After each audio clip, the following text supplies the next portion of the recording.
ಶ್ರೀಗುರುಭ್ಯೋ ನಮಃ. ಹರಿ ಓಂ.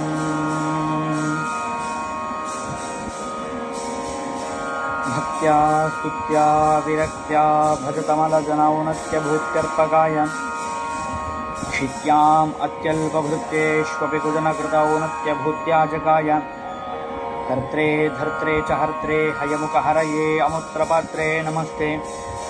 ತಸ್ಮೈ ಕಸ್ಮೈತಿ ತಸ್ಮನ್ ಮನಸಿ ಧೃತಕಥಾ ವಿಸ್ಮೃತೌ ಸ್ಮಾರಕಾಯ ಅಭ್ರಮಂ ಭಂಗರಹಿತಂ ಅಜಡಂ ವಿಮಲಂ ಸದಾ ಆನಂದತೀರ್ಥಮತುಲಂ ಭಜೆ ತಾಪತ್ರಯಾಪಹಂ.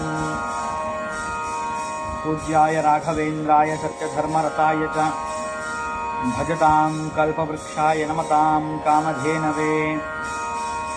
ಕ್ಷಮೀಂದ್ರಕರಾಬ್ಜೋತ್ಥಂ ರಾಘವೇಂದ್ರ ಗುರುಪ್ರಿಯಂ ಸುಯತೀಂದ್ರಗುರುಂ ವಂದೇ ಮೂಲರಾಮಾರ್ಚನೆ ರತಂ.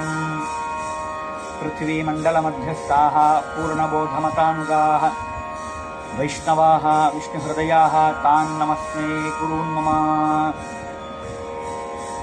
ಶ್ರೀ ಗುರುಭ್ಯೋ ನಮಃ. ಹರಿ ಓಂ.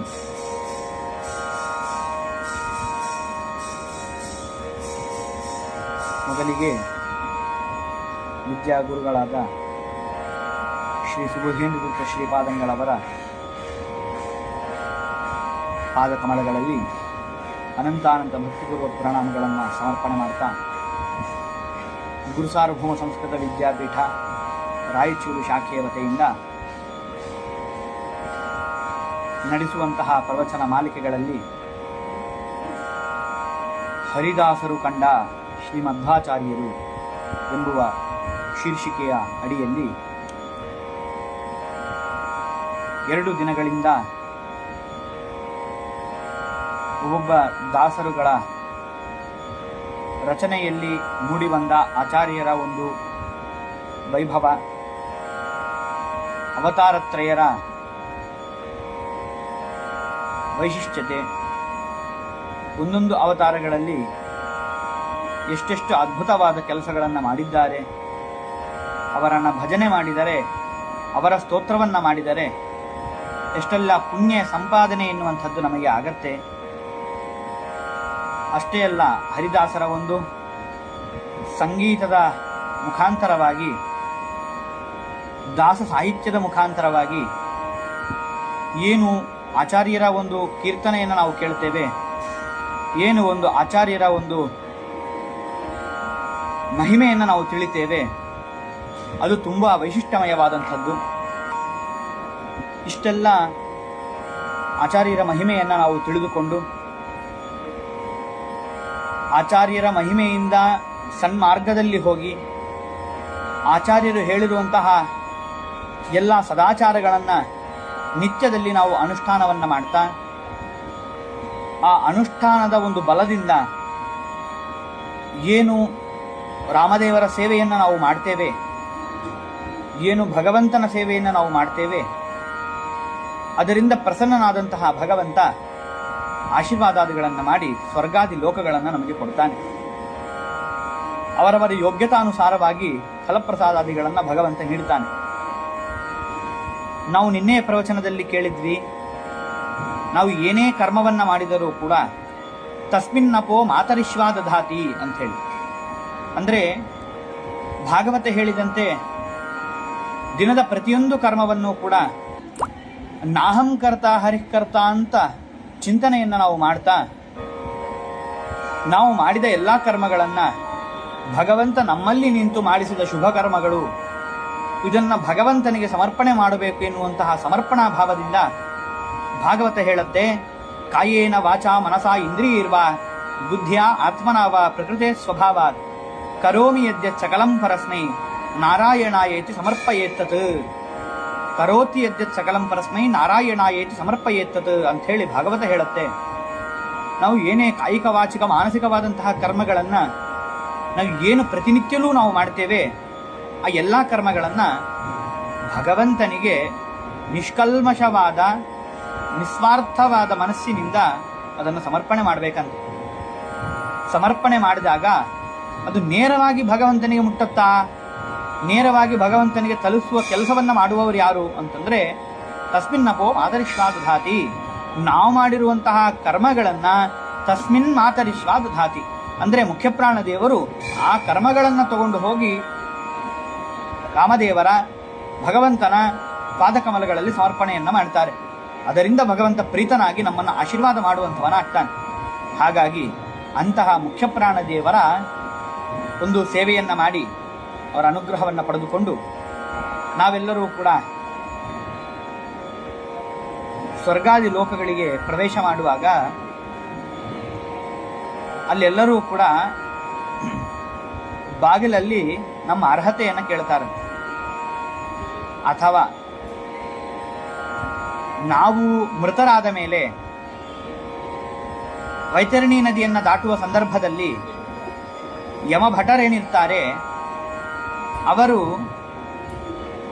ದಾನಾದಿ ಕರ್ಮಗಳನ್ನು, ಆಚಾರ ವಿಚಾರಾದಿಗಳನ್ನು ನೀನು ಮಾಡಿದ್ದೀಯಾ ಇಲ್ಲ, ಗೋದಾನಾದಿಗಳನ್ನು ಮಾಡಿದ್ದೀಯಾ ಇಲ್ಲ ಅಂತ ಅವರು ಪ್ರಶ್ನೆಯನ್ನು ಮಾಡಿ, ಹೇಗೆ ನಮ್ಮನ್ನು ಗೋದಾನಾದಿಗಳು ಮಾಡಿದ್ದರೆ ಅದರ ಪುಣ್ಯದಿಂದ ಅವರೊಂದು ಹಡಗನ್ನು ತಗೊಂಡು ಬಂದು ಅದರಲ್ಲಿ ನಮ್ಮನ್ನು ಕುಳ್ಳಿರಿಸಿಕೊಂಡು ನಮ್ಮನ್ನು ಹೇಗೆ ಅವರು ಆ ವೈತರಣಿ ನದಿಯನ್ನು ದಾಟಿಸ್ತಾರೋ ಹಾಗೆ ನಾವು ಮಾಡಿರುವಂತಹ ಶುಭ ಕರ್ಮಗಳನ್ನು, ಆಚಾರ ವಿಚಾರಾದಿಗಳನ್ನು, ಆಚಾರ್ಯರು ತಿಳಿಸಿಕೊಟ್ಟ ಸತ್ಯದ ಶಾಸ್ತ್ರದ ವಿಚಾರಗಳನ್ನು, ತತ್ವಗಳ ವಿಚಾರವನ್ನು ನಾವು ತಿಳಿದು ಅದರಂತೆ ನಾವು ನಡೆದವರಾದರೆ ನಮಗೂ ಕೂಡ ಆ ಸಂದರ್ಭದಲ್ಲಿ, ಸ್ವರ್ಗಾದಿ ಸಂದರ್ಭಗಳಲ್ಲಿ ಪ್ರಶ್ನೆಯನ್ನು ಮಾಡ್ತಾರಂತೆ, ನೀವು ಯಾರು ಅಂತೇಳಿ.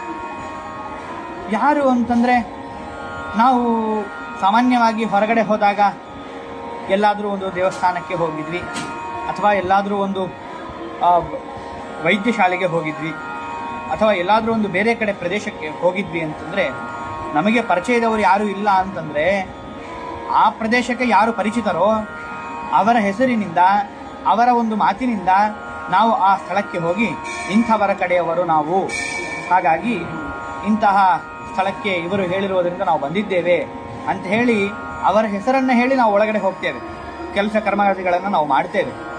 ಹಾಗೆ ಇಲ್ಲಿಯೂ ಕೂಡ ನಾವು ಯಾರ ಕಡೆಯವರು ಅನ್ನೋದನ್ನು ಹೇಳಬೇಕು, ಅದು ನಮ್ಮ ಹೆಮ್ಮೆ ಅಂತ ಹೇಳಿ ದಾಸರಾಯರು ಆ ಹನುಮಂತ ದೇವರ, ಮಧ್ವಾಚಾರ್ಯರ ಆ ಒಂದು ಲೀಲೆಯನ್ನು, ಆ ಒಂದು ಧರ್ಮಾದಿಗಳ ಆಚರಣೆ ಮಾಡುವುದರಿಂದ ಹೇಗೆ ನಾವು ಅವರಿಗೆ ಉತ್ತರವನ್ನು ಕೊಡಬಹುದು, ನಾವು ಯಾರ ಕಡೆಯವರು ಎನ್ನುವ ಎಲ್ಲ ವಿಚಾರಗಳನ್ನು ತುಂಬ ಸೊಗಸಾಗಿ ದಾಸರಾಯರು ಇದನ್ನು ನಮಗೆ ತಿಳಿಸ್ಕೊಡ್ತಾ ಇದ್ದಾರೆ. ಆ ಹಾಡಿನ ಮೊದಲನೇ ಪಲ್ಲವಿಯ ಸಾಲು ಹೀಗಿದೆ: ಹನುಮನ ಮನೆಯವರು ನಾವೆಲ್ಲರೂ ಹನುಮನ ಮನೆಯವರು ಅಂತ ಹೇಳಿ. ನೋಡಿ, ನಮಗೆ ಎಷ್ಟು ಹೆಮ್ಮೆ. ಎಲ್ಲೇ ಹೋದರೂ ಏನೇ ಮಾಡಿದರೂ ಪರಲೋಕಗಳಲ್ಲಿ ಹನುಮನ ಮನೆಯವರು ಅಂತಂದುಬಿಟ್ರೆ ಸಾಕು, ಅವ್ರ ಮನೆಯವರಿಗೆ ಯಾರೂ ಪ್ರಶ್ನೆ ಮಾಡುವಂತಿಲ್ಲ. ಯಾಕೆ ಅಂತಂದರೆ ಅವರ ಮನೆಯಿಂದ ಬರುವ ವ್ಯಕ್ತಿಗಳಿಗೆ ಯಾರಿಗೂ ಲವಲೇಶದಷ್ಟು ದೋಷವನ್ನು ನಾವು ಹುಡುಕುವುದಕ್ಕೆ ಸಾಧ್ಯ ಇಲ್ಲ. ಯಾಕೆ ಅಂದರೆ ಅವರು ಸುಸ್ಪಷ್ಟವಾಗಿ ಹನುಮಂತರು ಆಚಾರ್ಯರಾಗಿ ಅವತಾರ ಮಾಡಿ ಅನೇಕ ಧರ್ಮಗಳನ್ನು, ಅನೇಕ ಆಚಾರ ವಿಚಾರಗಳನ್ನು ಹಾಕಿಕೊಟ್ಟಿದ್ದಾರೆ. ಅವರು ಅದೇ ವಿಧವಾಗಿ ಪಾಪಗಳನ್ನು ಸಂಪಾದನೆ ಮಾಡದಲೇನೆ ಆ ಆಚಾರ ವಿಚಾರಗಳನ್ನು ಮಾಡ್ತಾ ಹರಿಯ ಸೇವೆಯನ್ನು ಮಾಡಿದ್ದಾರೆ. ಹಾಗಾಗಿ ಅವರನ್ನು ಯಾರೂ ಪ್ರಶ್ನೆ ಮಾಡುವಂತೆ ಇಲ್ಲ ಅಂಥೇಳಿ ತುಂಬ ಆದರದ ಸ್ವಾಗತವನ್ನು ಎಲ್ಲ ಪ್ರದೇಶಗಳಲ್ಲಿ ಆ ಹನುಮಂತ ದೇವರ ಸೇವಕರಿಗೆ ಮಾಡ್ತಾರಂತೆ. ಎಷ್ಟು ಪುಣ್ಯ. ನಾವು ಏನನ್ನು ಹೇಳ್ತಾ ಇದ್ದೇವೆ ಅಂತಂದರೆ, ದಾಸರಾಯರು ಹೇಳ್ತಾರೆ, ಸಂಪೂರ್ಣವಾಗಿ ಒಂದು ಬಾರಿ ಸಂಗೀತದ ಆ ಸಾಹಿತ್ಯವನ್ನು ಒಂದು ಬಾರಿ ಗಮನಿಸಿ ನಂತರ ಆ ಸಾಹಿತ್ಯದ ಆ ಒಂದು ವಿಚಾರವನ್ನು ನಾವೆಲ್ಲರೂ ಕೂಡ ಮಾಡೋಣ ಅಂತ ತಿಳಿಸ್ತಾ, ಮೊದಲಿಗೆ ಆ ಸಾಹಿತ್ಯದ ಶ್ರವಣವನ್ನು ಒಂದು ಬಾರಿ ಎಲ್ಲರೂ ಕೂಡ ಮಾಡೋಣ.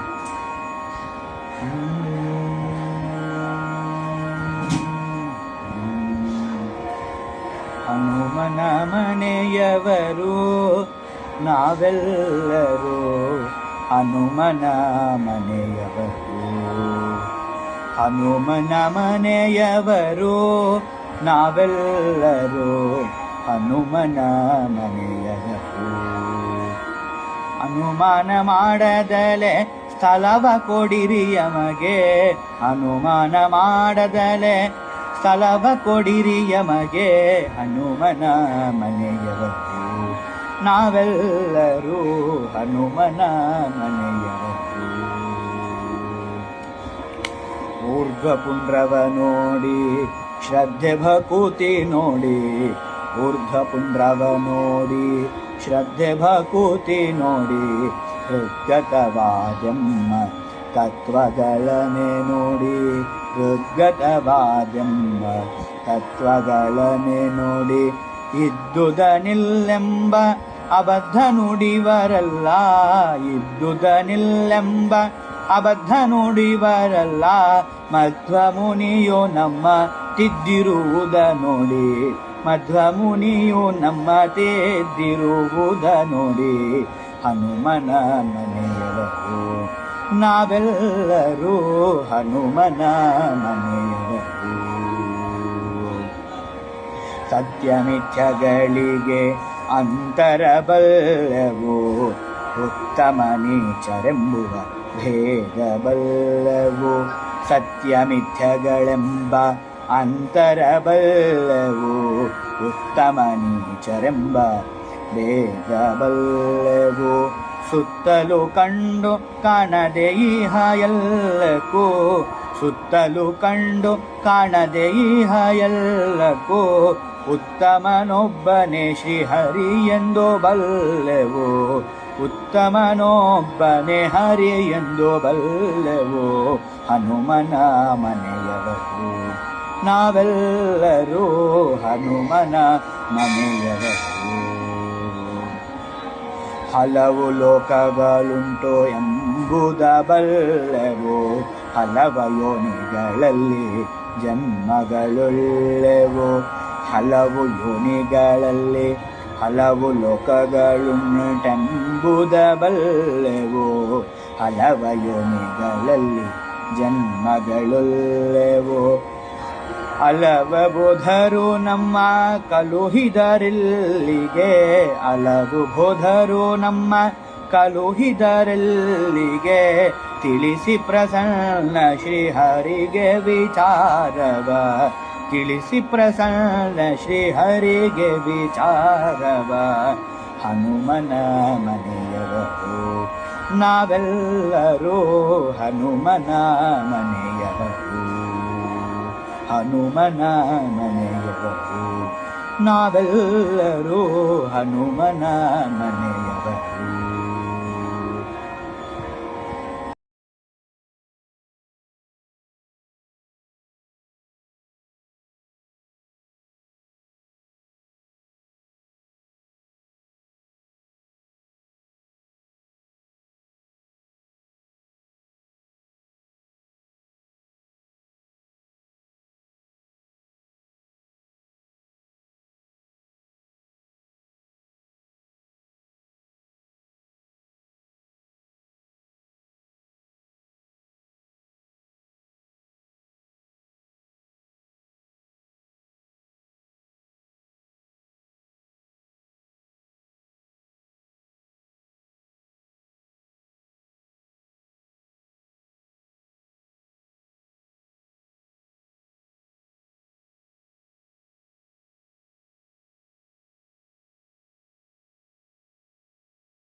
ಆಚಾರ್ಯರ ಆ ಒಂದು ಚಿತ್ರವನ್ನು ನೋಡಿದಾಗ ನಮಗೆ ಆಚಾರ್ಯರು ಹೀಗೆ 2 ಬೆರಳನ್ನು ಹಿಡಿದು ದರ್ಶನವನ್ನು ಕೊಡ್ತಾರೆ.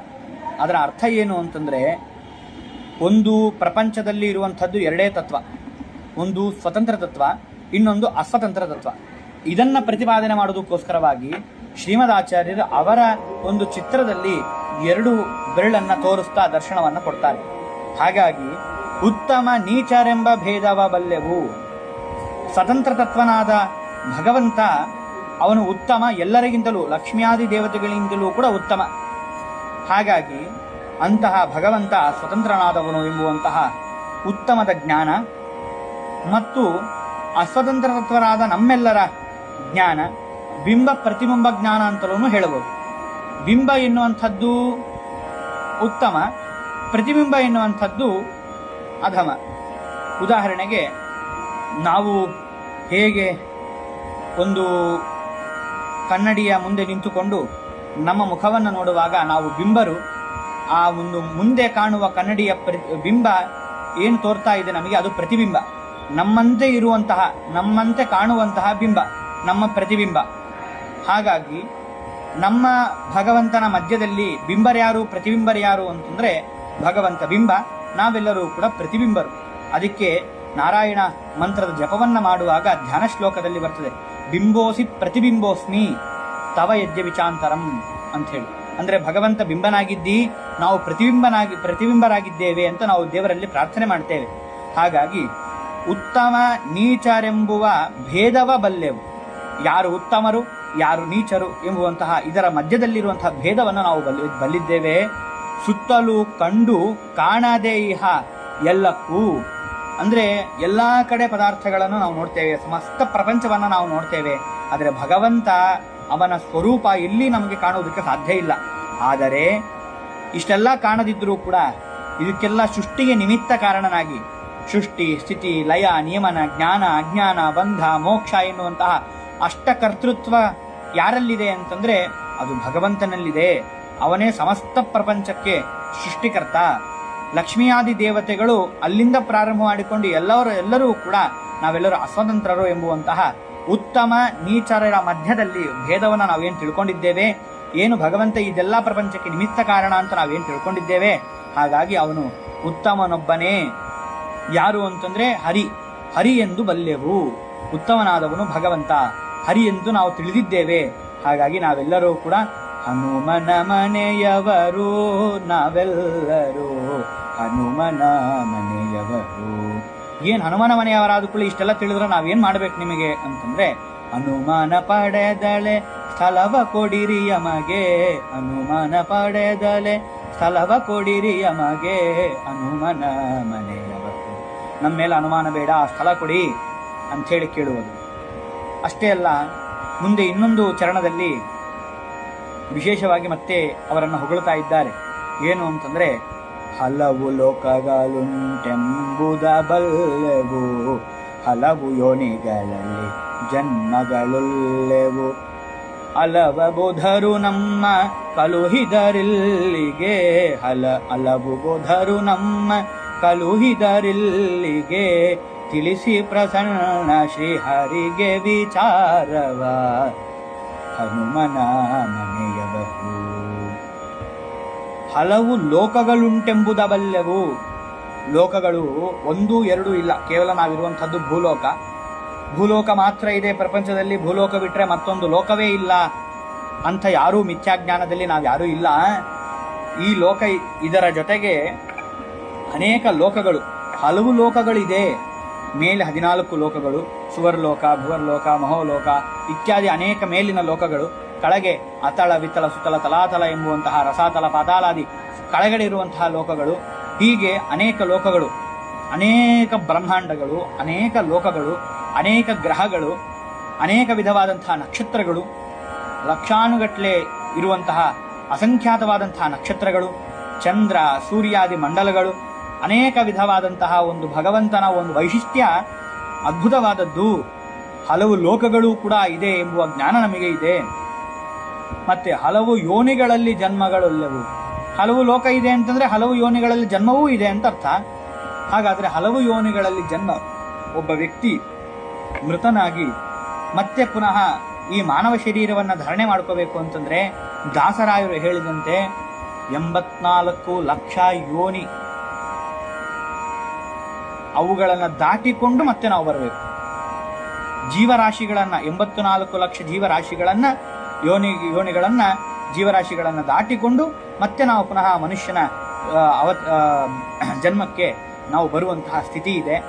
ಹಾಗಾಗಿ ಆ ಯೋನಿಗಳಲ್ಲಿ ಬಿದ್ದರೆ ಆ ಯೋನಿಗೆ ತಕ್ಕಂತೆ ಪಾಪಕರ್ಮಾನುಗಳ ಅನುಸಾರವಾಗಿ ದುಃಖಾದಿಗಳು ಸುಖಾದಿಗಳು, ಆಹಾರದ ಪ್ರಾಪ್ತಿ, ಆಹಾರದ ಅಪ್ರಾಪ್ತಿ ಇತ್ಯಾದಿಗಳೆಲ್ಲವೂ ಕೂಡ ನಾವು ಕಾಣಬೇಕಾಗತ್ತೆ. ಹಾಗಾಗಿ ಹಲವು ಲೋಕಗಳುಂಟೆಂಬುದು ಬಲ್ಲೆವು, ಹಲವು ಯೋನಿಗಳಲ್ಲಿ ಜನ್ಮಗಳುಳ್ಳೆವು. ಹಲವು ಲೋಕಗಳಿದೆ ಅಂತ ಗೊತ್ತು, ಆದರೆ ಹಲವು ಯೋನಿಗಳಿದೆ ಅಂತನೂ ಗೊತ್ತು. ಆದರೆ ಯಾವ ಯೋನಿಯಲ್ಲೂ ನಮಗೆ ಜನ್ಮ ಬೇಡ. ಯಾಕೆ ಅಂತಂದ್ರೆ ಅಲವಬೋಧರು ನಮ್ಮ ಕಳುಹಿಸಿದರಿಲ್ಲಿಗೆ. ಅಲವಬೋಧರು ಅಂತಂದ್ರೆ ಅನೇಕ ಜನ ಯತಿಗಳು, ಪದ್ಮನಾಭ ತೀರ್ಥರು, ಜಯತೀರ್ಥರೇ ಮೊದಲಾದ ವ್ಯಾಸರಾಜರೇ, ವಾದಿರಾಜರೇ ಮೊದಲಾದಂತಹ, ಭಾವಿ ಸಮೀರರಾದ ವಾದಿರಾಜರೇ ಮೊದಲಾದಂತಹ, ರಾಯರೇ ಮೊದಲಾದಂತಹ ಅನೇಕ ಜನ ಯತಿಗಳು ಯಾವುದು ಸರಿ ಯಾವುದು ತಪ್ಪು, ನಮ್ಮ ಮತ ಏನು, ಮಧ್ವಮತವೇ ಶ್ರೇಷ್ಠವಾದಂತಹ ಮತ, ಮಧ್ವಮತದ ಸಿದ್ಧಾಂತದ ಪದ್ಧತಿಯ ಬಿಡಬೇಡಿ ಅಂತ ದಾಸರು ಪದೇ ಪದೇ ಹೇಳುತ್ತಾರೆ. ಯಾಕೆ ಅಂತಂದ್ರೆ ಇದರಷ್ಟು ಶ್ರೇಷ್ಠವಾದಂತಹ ಮತ ಮತ್ತೊಂದು ಮತದಲ್ಲಿ ನಾವು ಕಾಣುವುದಕ್ಕೆ ಸಾಧ್ಯ ಇಲ್ಲ. ಹಾಗಾಗಿ ಇಂತಹ ಹಲವು ಬೋಧರು ನಮ್ಮ ಕಳುಹಿಸಿದರಿಲ್ಲಿಗೆ, ಹಲವು ಬೋಧರು ಹೇಳಿರುವಂತಹ ಪದ್ಧತಿಯನ್ನ ನಾವು ಅನುಸರಣೆ ಮಾಡಿಕೊಳ್ತಾ ಬಂದು ಪುಣ್ಯಗಳನ್ನು ಸಂಪಾದನೆ ಮಾಡಿ ಇಲ್ಲಿಗೆ ಕಳುಹಿಸಿದರೆ ನಾವು ಇಲ್ಲಿಗೆ ಬಂದಿದ್ದೇವೆ. ಹಾಗಾಗಿ ನಾವು ಬಂದ ವಿಚಾರವನ್ನ ತಿಳಿಸಿ ಪ್ರಸನ್ನ ಶ್ರೀಹರಿಗೆ ವಿಚಾರವ, ಪ್ರಸನ್ನನಾದ ಶ್ರೀಹರಿಗೆ, ಪ್ರಸನ್ನ ಹರಿಗೆ ಈ ವಿಚಾರವನ್ನ ತಿಳಿಸಿಕೊಡ್ರಿ ಅಂಥೇಳಿ ನಾವು ಹೇಳಿದಾಗ, ಹಾಗಾದ್ರೆ ಭಗವಂತ ಏನ್ ಮಾಡ್ತಾನೆ ಅವಾಗ? ಅನುಮಾನ ಪಡೆದಲೆ ಸಲವ ಕೊಡಿರಿ ಯಮಗೆ ಅಂತ ನಾವು ಕೇಳಿದ್ವಲ್ಲ. ಅನುಮಾನ ಪಡೆದಲೇನೆ ತನ್ನ ಸಾಯುಜ್ಯ ರೂಪವಾದಂತಹ, ತನ್ನ ಅನುಗ್ರಹ ರೂಪವಾದಂತಹ ಮೋಕ್ಷವನ್ನೇ ಭಗವಂತ ನಮಗೆ ಕೊಡ್ತಾನೆ. ಹಾಗಾದ್ರೆ ಮೋಕ್ಷ ಯಾರಿಗೆ ಬೇಡ? ಎಲ್ಲರಿಗೂ ಬೇಕು ಮೋಕ್ಷ. ಎಲ್ಲರಿಗೂ ಸ್ವರ್ಗಾದಿ ಲೋಕಗಳು ಬೇಕು. ಎಲ್ಲರಿಗೂ ಮೋಕ್ಷದ ಪ್ರಾಪ್ತಿ ಆಗಬೇಕು. ಹಾಗಾದ್ರೆ ನಾವು ಯಾವ ವಿಷಯ ಪದಾರ್ಥಗಳಲ್ಲೂ ಕೂಡ ಆಸಕ್ತಿಯನ್ನ ತೋರಿಸಿದಲೇನೆ ವಿಷಯನಾದ, ಆ ವಿಷಯ ಪದಾರ್ಥಗಳಿಗೂ ವಿಷಯನಾದ ಯಾವ ಭಗವಂತನಿದ್ದಾನೆ, ಆ ವಿಷಯಾತ್ಮಕನಾದಂತಹ ಭಗವಂತನಿಗೆ ನಾವು ಅವನ ವಿಷಯವನ್ನ ತಿಳಿದು ಅವನ ಜ್ಞಾನವನ್ನ ಪಡೆದು ಯಾವುದು ಸರಿ ಯಾವುದು ತಪ್ಪು, ಊರ್ಧ್ವ ಪುಂಡ್ರಾದಿಗಳನ್ನು ಧಾರಣೆ ಮಾಡಿಕೊಂಡು ಹೃದ್ಗತವಾದಂತಹ ತತ್ವಗಳನ್ನು ಹೃದ್ಗತ ಮಾಡಿಕೊಂಡು ಶ್ರದ್ಧಾ ಭಕ್ತಿಯಿಂದ ಭಗವಂತನ ಆರಾಧನೆಯನ್ನು ನಾವು ಮಾಡಿದರೆ ಆವಾಗ ಭಗವಂತ ಆ ಮೋಕ್ಷದಲ್ಲಿ ಸ್ಥಳಾದಿಗಳನ್ನು ಕೊಟ್ಟು ನಮ್ಮನ್ನು ಆಶೀರ್ವಾದ ಮಾಡ್ತಾನೆ. ಹಾಗಾಗಿ ಏನು ಗುರುಸಾರ್ವಭೌಮ ಸಂಸ್ಕೃತ ವಿದ್ಯಾಪೀಠ ರಾಯಚೂರು ಶಾಖೆಯ ವತಿಯಿಂದ 3 ದಿನಗಳ ಕಾಲ ಹರಿದಾಸರು ಕಂಡ ಆಚಾರ್ಯರು ಎನ್ನುವಂತಹ ಶೀರ್ಷಿಕೆಯಲ್ಲಿ ಏನು ಯಥಾಮತಿಯಾದಂತಹ ಪ್ರವಚನವನ್ನು ನಡೆಸಿದ್ದೇವೆ, ಅದನ್ನ ವಿದ್ಯಾಗುರುಗಳಾದ ಸುಬುಧೇನ್ ತೀರ್ಥ ಶ್ರೀಪಾದಂಗಳವರ ಅಂತರ್ಗತರಾಗಿ, ರಾಘವೇಂದ್ರ ಸ್ವಾಮಿಗಳವರ ಅಂತರ್ಗತರಾಗಿ, ಭಾರತೀಯರ ಮುಖ್ಯ ಪ್ರಾಣ ಅಂತರ್ಗತರಾಗಿ ಏನು ಮೂಲರಾಮಚಂದ್ರ ದೇವರಿದ್ದಾರೆ ಅವರು ಪಾದಕಮಲಗಳಲ್ಲಿ ಈ ಎಲ್ಲ ಮಾತುಗಳನ್ನು ಸಮರ್ಪಣೆ ಮಾಡ್ತಾ, ಕಾಯೇನ ವಾಚ ಮನಸ ಇಂದ್ರಿಯರ್ವ ಬುದ್ಧ್ಯ ಆತ್ಮನಾವ ಪ್ರಕೃತಿಯ ಸ್ವಭಾವ ಕರೋಮಿ ಯದ್ ಸಕಲಂ ಪರಸ್ಮೈ ನಾರಾಯಣಾಯೇತಿ ಸಮರ್ಪಯಾಮಿ. ಶ್ರೀಕೃಷ್ಣಾರ್ಪಣಮಸ್ತು.